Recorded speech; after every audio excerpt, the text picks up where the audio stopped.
시카고 오고 있는 주변인데 이런 식으로 스시 가게를 들었는데 되게 허접한 스시 가게였는데, 스시 같은 건 좀 비싸요. 원래 일식집 뭐 거창하게 일식이라고 하기도 그렇지만 25 볼리바르인데 이 정도면은 4,000원 되죠. 4,000원. 뭐 시켜 먹었는지 기억이 안 나요. 이런 것들도 페루 이카였던 것 같아요. 여기는 그것도 별로 안 비쌌던 것 같아요. 이것도 몇천 원 합니다.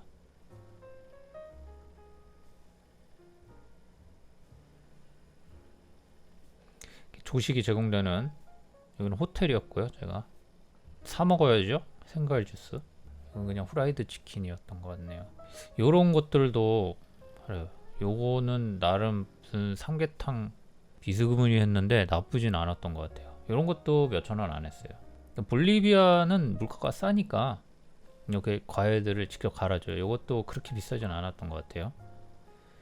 피자 한 판, 이것도 몇천 원 했어요. 남미 여행 가면 이제 이런 거가 좀 돈이 많이 들어요. 이거는 이제 그 죽음의 계곡인데요. 이거 자전거 타고 몇 킬로의 죽음의 낭떠러지가 있는 계곡을 타고 쭉 내려가는 거예요. 근데 이런 거는 이제 액티비티를 하는데, 이런 거는 좀 가격이 비쌉니다. 이런 거는 한 10만 원, 10만 원 했나? 그리고 차비가 들겠죠. 차비가. 저는 남미 여행이 한 3개월이었기 때문에 피곤하거나 좀 쉬고 싶을 때는 이렇게 호텔 같은 데를 예약을 했는데, 이런 호텔도 그렇게 아주 비싸진 않아요. 한 3만원? 3만원 정도 하고요. 호텔의 장점은 이렇게 짐을 다 풀어놔도 된다는 거예요. 호스텔은 그게 좀 그렇죠. 왜냐면은 도난의 우려도 있으니까. 그래도 볼리비아 스쿠레라는 지역인데 그냥 아무데나 들어갔는데 요 고기는 좀 맛없었어요. 이건 고무 같았어요. 그래서 좀 이제 맛있는 게 먹고 싶을 때가 있어요. 그 아까 전에 얘기했지만 이런 뭐 남미나 유럽이나 그런 지역에 가면 음식이 지겨워서 중국집을 찾게 돼요. 한국 식당은 찾기가 어려우니까 그나마 중국 식당이나 아시안 식당을 찾게 되는데, 일식은 그렇게 땡기진 않고요. 왜냐면 일식은 뭐 매콤함 느낌이 전혀 없고 국물이나 이런 느낌이 아니잖아요. 그래갖고 일식은 주로 초밥 위주로 돼 있어갖고, 그런데 중국 식당이 제일 만만하고요. 아쉬운 대로 태국 식당이 있어도 괜찮아요. 여기도 스쿠레였는데 이 태국 식당은 조금 고급 식당이었던 것 같아요. 그때 당시. 그래갖고 그래서 맥주하고 이렇게 이런 국물이 땡기거든요. 태국 식당인데 완탕수비였던 것 같아요. 그래갖고 이런 거 먹으면은 진짜 밥을 먹은 것 같다 이런 생각이 들죠. 맨날 빵 쪼가리 피자 막 이런 거 먹으면 정말 질리거든요. 근데 이 피자 좀 맛있어서 2번 간 것 같아요. 나중에 남미 여행 하는 거 이게 사진 보면서 다 한번 썰을 풀어 드릴게요. 여기 볼리비아 소금 사막 있는 그 지역이거든요. 지역 이름이 생각 안 나네. 이 파스타 진짜 별로였어요. CJ에서 사서 그 있잖아요, 즉석 파스타, 그 느낌. 근데 가격이 이건 싸진 않았어요. 자, 이제 이게 그거예요. 이게 소금 사막 가는 건데, 소금 사막 가는 도중에 밥도 같이 다 제공을 해주거든요. 요걸 타고 이제 소금 사막 가는 거고요.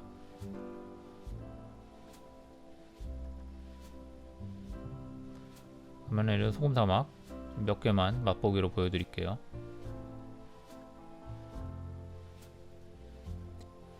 이게 다 소금이고요.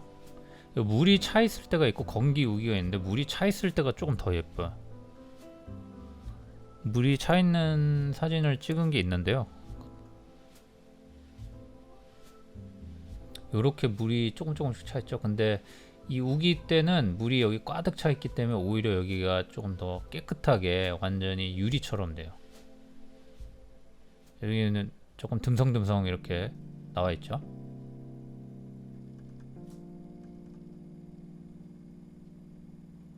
이렇게 돼 있어요. 이렇게. 여기도 이런 삼계탕 비스그무니한 거, 그리고 길거리 음식 이런 거 먹으면 돼요. 이런 것도 한 끼로 괜찮아요. 이거 사진 포커스가 나와갖고. 그리고 이런 걸로 주전부리 아이스크림, 이것도 포커스가 나왔네요. 포커스가 여기 맞춰졌어. 접사가 않는 싸구려 폰카여서 그랬나봐요. 또 여기 이렇게 숙소를 호텔에서 잡았는데, 호텔이 싸갖고 여기는 호텔이 2만원이 안 했던 것 같아요. 그래갖고 싼 지역이 있거든요.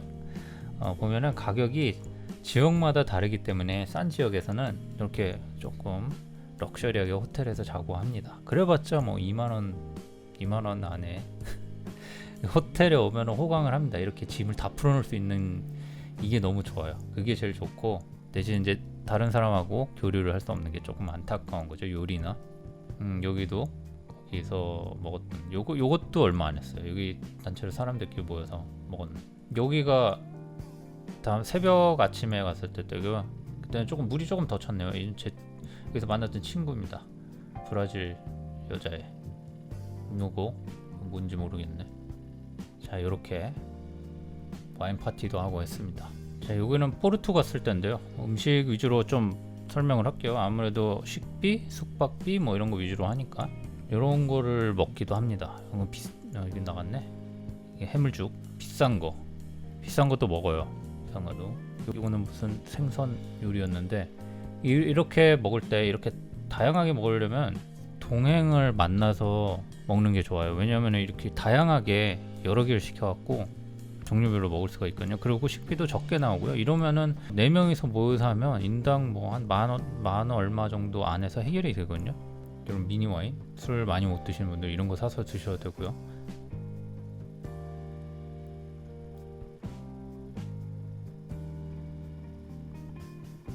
아, 이건 마트인데 이런 건 좀 비싸요. 이런 스시 이런 거 좀 비싸요.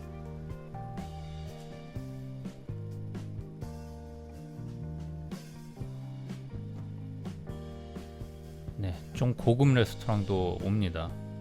좀 유명한 맛집이라서 이렇게 문어 다리 전문점인데, 이 문어 다리 진짜 대단하죠.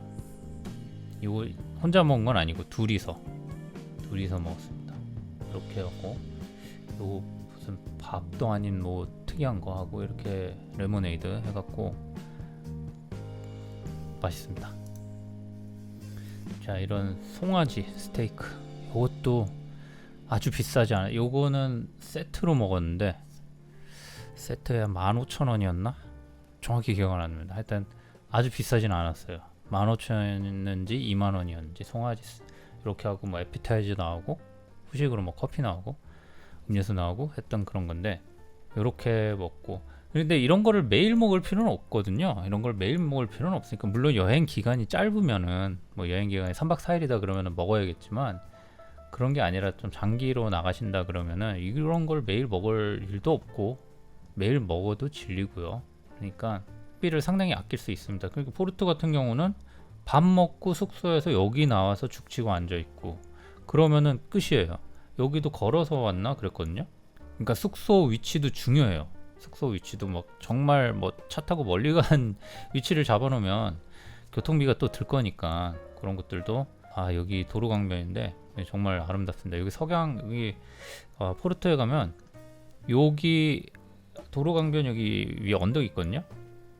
여기 앉아갖고 그냥 한두 시간 멍 때리면서 석양만 봐도 시간이 잘 가고 아름답습니다. 이렇게 하면은 이제 바닷가 쪽으로 갈 수 있고요. 이게 내가 가는 곳이 유럽이냐 동남아냐 남미냐 어느 나라냐에 따라서 내가 돈을 어떻게 쓰고 어떻게 절약할 수 있는지를 계획을 철저히 하면은 충분히 많은 금액을 절약할 수가 있어요. 한번 인도 같은 거, 인도 사진 한번 볼까요? 인도는 진짜 하루 10,000원이면 왕처럼 쓸 수 있을 거예요. 아, 왕은 좀 과장이 심했고 아, 중산층 이상으로 쓸 수 있습니다. 자, 인도 같은 경우는 이렇게 기차에서 이렇게 바리바리 다른 식당에서 싸운 것들을 이렇게 먹기도 해요. 여기 뭐 쌀하고 밥 같은 거를 싸와갖고, 여기 고추장 있죠? 소유 고추장 이런 거하고 비벼갖고 누가 깻잎 같은 거 싸온 거 있고 그러면 이런 걸로 밥을 먹기도 합니다. 아, 이런 라시라고 인도 요거트 있는데요. 이런 것도 사 먹습니다.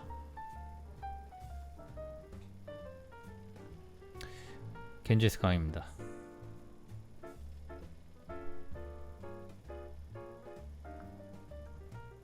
인도는 음식 사진을 못 찾겠네요. 아무튼 인도는 음식 엄청 싸고요. 그리고 숙박비도 한 5,000원이면은 그냥 웬만한 중급 호텔 숙소를 잡을 수 있습니다. 지금 가격이 어쩐지 모르겠어요. 좀 예전엔 그랬는데 지금도 가격이 그렇게 많이 오르진 않았을 거예요. 그러니까 인도 같은 경우는 하루에 10,000원으로 충분하고요. 동남아는 10,000원으로도 가능하나 조금 더 좀 누릴 거 누리고 조금 편하게, 좀 어느 정도 편하게 여행하려면 동남아 같은 경우는 20,000원 이상, 남미 역시 20,000원 이상, 그러니까 하루 숙박비, 식비 이렇게 해갖고 교통비 정도까지 해갖고요. 그 외 입장권이나 액티비티는 전혀 고려 대상이 아닙니다. 액티비티 들어가면 달라져요. 유럽 같은 경우는 가격이 조금 올라가야겠죠. 한 3만원에서 4만원. 동유럽은 한 3만원까지도 어느 정도 가능해요. 왜냐면 숙소를 한 2만원짜리를 언저리에 잡고, 헝가리나 이런 쪽도 숙소가 비싸지 않아요. 헝가리, 루마니아 이런 쪽도 한 2만원대 호스텔이면은 꽤 괜찮은 호스텔을 잡고요. 그보다 좀 싼데 15,000원대 잡으면은 조금 불편하지만 그래도 그냥 지낼 만한 그런 호스텔을 잡을 수 있기 때문에, 그럼 나머지 15,000원으로 식비하면 충분합니다. 5,000원, 만원이면은 괜찮은 음식을 괜찮은 식당에서 먹을 수 있어요. 근데 뭐 우리가 밥만 먹고 안 하는 건 아니잖아요. 그러니까 유럽 같은 경우는 특히 그냥 유명 관광지 같은 경우 도시 그냥 걸어 다니고 하기 때문에 특별히 돈이 많이 들 일도 별로 그렇게 많이 없기는 해갖고, 서유럽이나 이런 쪽은 이제 박물관 가고 이러면은 좀 돈이 많이 들겠죠. 그 서유럽은 기본 숙박비가 좀 비싸요. 북유럽도 마찬가지고요. 기본 3만원 이상이라고 보시면 되고요. 숙박비만 한 3만원 이상이라고 보시면 되고, 다른 뭐 먹는 것도 역시 비싸고요.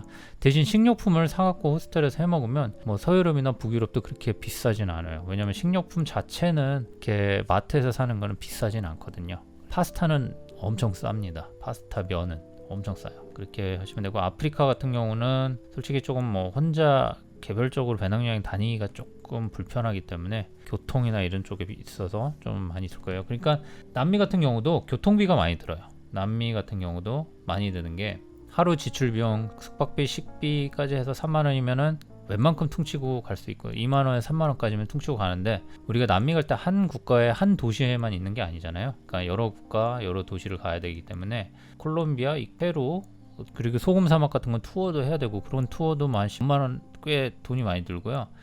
빙하 투어 같은 것들도, 빙하 트레킹 같은 것들도 한 15만원, 20만원 하기 때문에 그런 비용이 많이 들고요. 또 이동할 때 드는, 이거는 땅덩이가 워낙 넓으니까 버스를 타든 비행기를 타든 이동을 해야 되는데, 그 이동할 때마다 드는 비용이 꽤 많고요. 그런 것들을 감안하면, 물론 남미 같은 경우는 비행값이 제일 비싸죠. 머니까 비행값이 제일 비싼데, 요것도 싸게 잘 사면, 잘 싼 거 잘 걸리면은 저렴까지는 아니더라도 절반 가격에 갔다 올 수 있어요. 예전에 페루 갔을 때, 그때 에어 멕시코가 무슨 행사를 잘못했는데 가격을 너무 싸게 푼 거예요. 뭐 그래갖고 왕복을 한 30만 원에 풀어놓은 게 있었는데, 그거를 사람들이 그때 막 산 거예요. 몇 사람들이. 그래갖고 근데 이미 산 사람들에게선 취소를 하기 그러니까, 고 산 사람들은 땡 잡은 거죠. 진짜 남미를 멕시코까지 오는 비행기 값을 30만 원에 왕복에, 거의 멕시코나 페루 가격을 30만 원에 왔으니까 무슨 동남아 왕복 비행기 값보다 싸죠. 저 같은 경우도 뭐 필리핀 대중항공 특가 나왔을 때 8만 원이었나 왕복에, 그런 거 나왔고 한번 간 적이 있었습니다. 어쨌든 그렇게 배낭여행을 계획하신다 하시면은 생각보다 이렇게 많은 돈을 쓰지 않고도 충분히 즐겁고 많은 여행을 할 수 있습니다. 나 돈이 없어서 해외여행은 돈이 많아야지 할 수 있을 거야 라고만 막연하게 생각하실 수도 있는데, 의외로 잘 찾아갖고 내가 돈을 절약할 수 있는 방법들을 찾으면은, 뭐 정말 나는 해외여행을 가고 싶은데 가서 난 진짜 쪼들리게 밥 아끼고 그렇게라도 난 가고 싶다 하시는 분들은 그렇게도 가시면은 되는 겁니다. 못 갈 거 없어요. 그렇게 좀 헝그리하게 다니는 배낭 여행자들도 봤고요. 액티비티 같은 거 돈 때문에 안 하고 하는 경우들도 있었거든요. 그런 분들은. 왜냐면 액티비티 한 번 하는데 뭐 10만원, 20만원 목돈이 들어가니까 뭐 조금 안타깝죠. 거기까지 와서 그 액티비티를 못 하고 가는 게, 안 하거나 못 한다는 게 조금 안타깝긴 한데, 뭐 어찌됐든 애초에 난 돈이 없어서 이쪽에 가지를 못할 거야 라고 생각하는 것보다, 저는 그래도 와본 사람이 오히려 더 승자라고 생각해요. 동남아 같은 경우도 지금이야 코시국이니까 그렇지만, 코시국 끝나고 다시 활성화되면은 비행기도 싸게 나오는 경우들 상당히 많기 때문에, 뭐 진짜 한 왕복 비행기 한 30만원 안으로 끊어갖고 동남아 가능한 것도 되게 많아요. 진짜 싸게 나오는 경우는 20만원대도 나오고요. 아까 말했지만 저 같은 경우 행사 특가 같은 거 나와갖고 필리핀 마닐라를 7, 8만 원에 갔다 왔거든요. 왕복에. 물론 마닐라에 별로 관심도 없었는데 너무 싸게 나왔고 그냥 구매를 해버렸어요. 막상 가니까 또 숙소 싼데 물론 좀 비싼 데는 아니지만 좀 그래도 조금 가게 있는 데도 묵었지만 싼 데하고 좀 가게 있는 데랑 적절하게 배분해갖고 많은 비용을 안 들이고 여행을 갔던 기억이 나요. 그러니까 그렇게 하다 보면 자금이 여유롭지 못하거나 돈이 없어서 여행을 못한다라고 생각하시는 분들은 그렇게 해서라도 충분히 저렴하게 가실 수 있다. 유럽 같은 경우도 비행기 싸게 나오는 거 뭐 경유 뭐 여러 번 하고 하는 거 싸게 나오는 거 잘 찾으면은 또 나오면은 5, 60만 원대에도 유럽 비행기표 나오는 경우들이 있거든요. 그러면은 왕복. 그러면은 그거 하나 사갖고 일주일 동안 간다 하면은 뭐 일주일 동안 좀 하루에 3만 원 잡고 주일에 20만 원 대충 20만 원 하고 뭐 대충 뭐 여기저기 뭐 또 쓸 돈 해갖고 하면 유럽도 일주일에 한 일주일 여행하고 100만 원으로 여행하고 올 수 있어요. 물론 여러 국가를 한꺼번에 다니기에는 조금 애매하죠. 맥스 일주일이면 두 국가 정도 가는 게 괜찮을 것 같고 뭐 진짜 막 꽉 쪼여갖고 한다면 한 3개국까지도 가능은 합니다. 근데 일주일에 좀 3개국은 좀 빠듯하긴 하죠. 그런 경우는 좀 가능하긴 한데 맥스 2개국, 2개국까지는 그래갖고 유럽도 100만 원 왕복 100 비행기표, 숙박, 할 거 웬만한 거 다 하고 해도 100만 원에 끊을 수 있다. 나 혼자 배낭여행으로 가면 가능하다고 자신하는 바입니다. 동남아 같은 경우는 일주일 여행 50만 원 잡고 갈 수도 있어요. 왕복 30만 원대로 잡고 가면 숙소 싼데 해갖고 하면은 저기 워낙 또 동남아는 식비나 교통비가 싸기 때문에 또 동남아는 또 액티비티를 딱히 많이 할 것도 없어요. 솔직히 뭐 맥주 그냥 하나 사갖고 특히 태국 파타야 같은 데 바닷가 그냥 가면은 그냥 거기서 돈 쓸 일도 없거든요. 물론 파타야 바닷가가 그렇게 아름다운 바닷가는 아니긴 하지만 어쨌든 그렇게 여러 가지로 저렴하면서도 즐길 거 다 즐길 수 있는 방법은 충분히 있으니까 지금부터 코시고 끝날 때까지 아직 1년 이상은 더 남았으니까 한 100만원, 200만원 모아두세요. 100만원, 200만원 모아두시고 유럽 가실 분들은 100만원, 150만원 모아두시고 동남아나 이런 곳 가실 분들은 50만, 60만원 정도만 모아두셔도 충분히 갈 수 있을 거다라고 생각합니다. 배낭여행으로. 근데 물론 코시국이 끝나면 그게 어떻게 될지 모르죠. 비행기값이 갑자기 오를 수 있어요. 갑자기 몰리면은 또 그건 좀 그때 상황을 봐야 될 것 같아요. 자, 오늘은 여기까지 하도록 하겠습니다. 네, 감사합니다.